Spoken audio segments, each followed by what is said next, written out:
बहुत समय पहले की बात है। एक गांव में एक लकड़हारा रहता था। वह अपनी आजीविका के लिए दिन भर जंगल से लकड़ी काटता था और रोज शाम को पास के एक बाजार में जाकर बेचता था। एक दिन की बात है कि वो तालाब के पास में एक पेड़ काट रहा था। उसी समय उससे गलती हुई कि उसके कुल्हाड़ी उसके हाथ से उसी तालाब में गिर जाती है। उस नदी का बहाव और गहराई दोनों ज्यादा थी। उस लकड़हारे ने अपनी कुल्हाड़ी को बहुत खोजा पर वह कामयाब न हुआ। अतः वह हार मानकर नदी किनारे बैठ गया और रोने लगा। उसके रोने की आवाज सुनकर नदी की देवी उठी और उस लकड़हारे से पूछा कि क्या हुआ, क्या हुआ।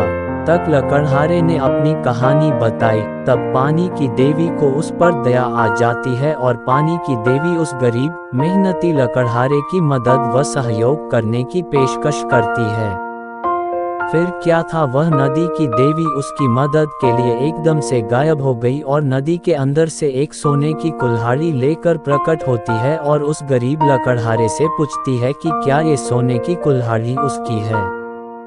लकड़हारा इस पर उत्तर देते हुए कहता है कि नहीं, मैं तो गरीब आदमी हूँ, इसलिए यह मेरे नहीं है। तब फिर एक बार फिर नदी की देवी पानी के अंदर जाती है और इस बार चांदी की कुल्हाड़ी लेकर वापस लेती है। लेकिन वह आदमी इस बार भी कहता है यह मेरी नहीं है। इतने के बाद उस नदी की देवी एक बार फिर पानी में गायब हो जाती है और इस बार एक लोहे की कुल्हाड़ी लेकर वापस आती है। तभी वो गरीब लकड़हारा खुश होकर कहता है कि यह उसकी ही कुल्हाड़ी है। जिस पर नदी की देवी उस गरीब लकड़हारे पर खुश होकर वह सोने और चांदी दोनों कुल्हाड़ियों को उसको उपहार स्वरूप दे देती है।